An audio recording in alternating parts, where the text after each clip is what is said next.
So we take 2 cups of water, lukewarm water.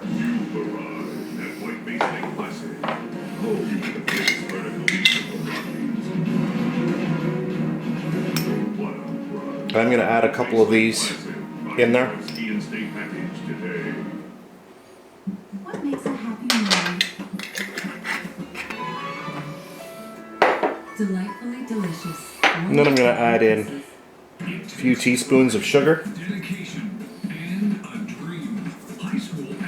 There's 2 cups of water in here, so 3 teaspoons is good. We'll close that up. That's it for now, and then we're going to get some salt.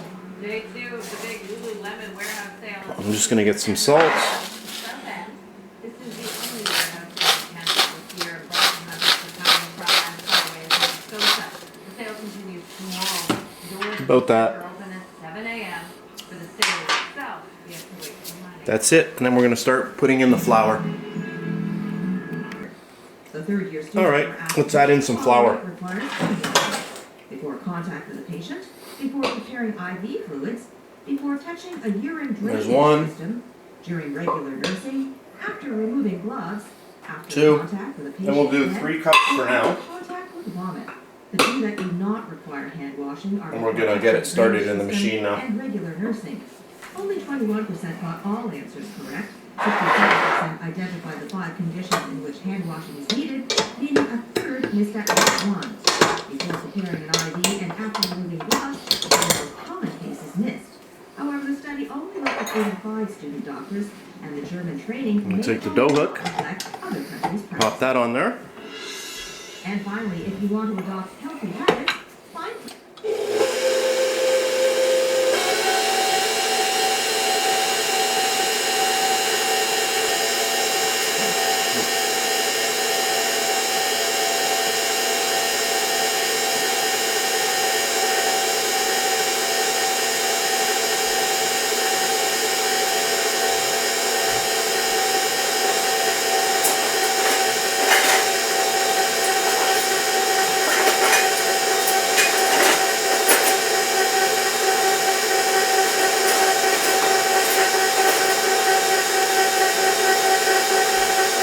And then we're going to add in some oil.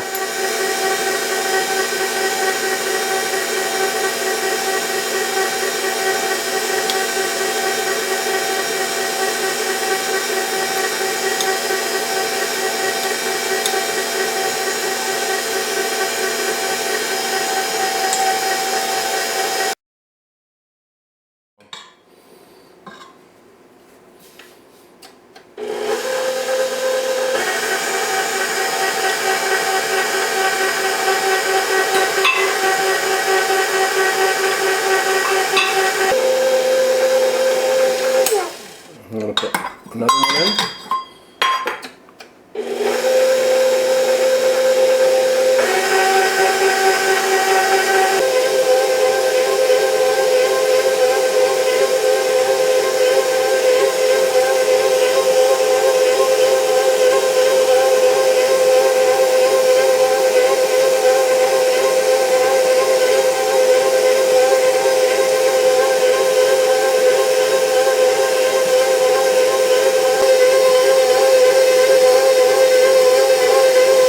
So you can see now the dough is starting to come together quite well. And we're not going to add any more flour until the dough ball is fully incorporated, because you don't want to add too much flour and make too much of a stiff dough.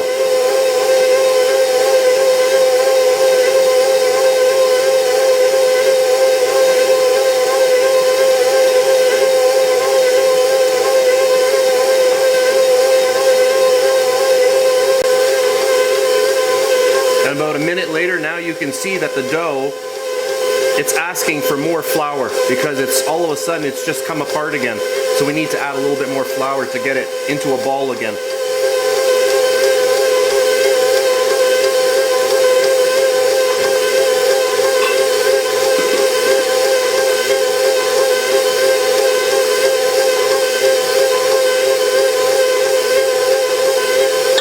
Gonna go with about a half a cup of flour.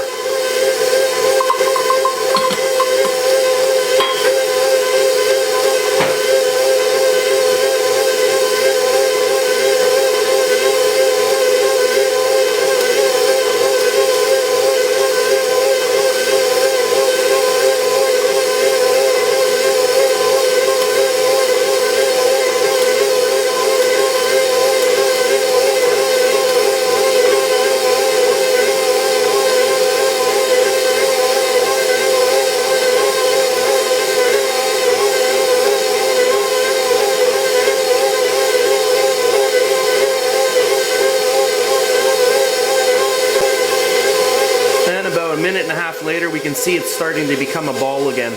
And at this point, I'm gonna stop the machine and check the dough, and I'm happy with that dough now. I don't want it too firm.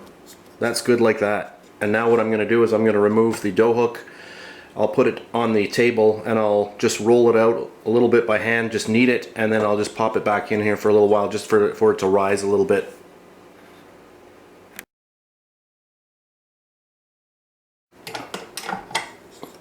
Alright, let's take the dough out.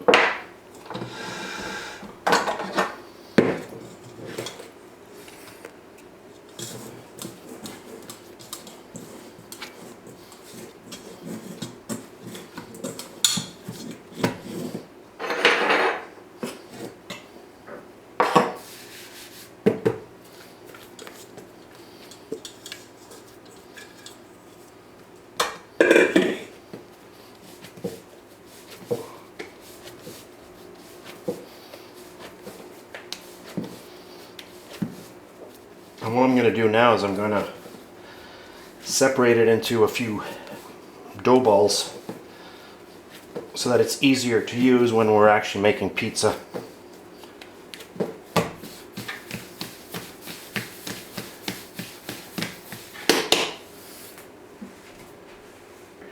And for this time I'm going to cut this in half, and this is going to give me 2 very large pizzas. So here we go. If you want it to be perfect, you could use a scale.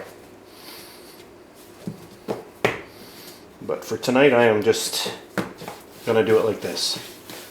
Eyeball it, and it looks pretty close.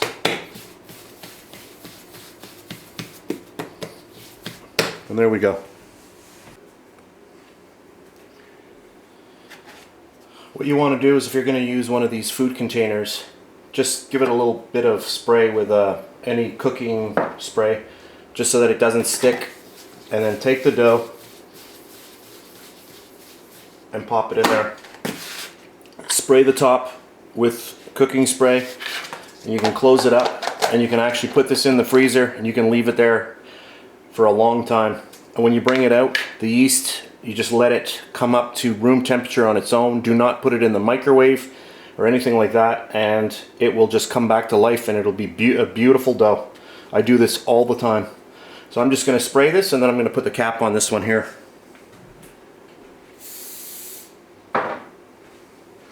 I'm going to be using the other one tonight to make pizza, so I'm just going to put this one back in here, and I'm just going to cover it with a cloth and let it rise.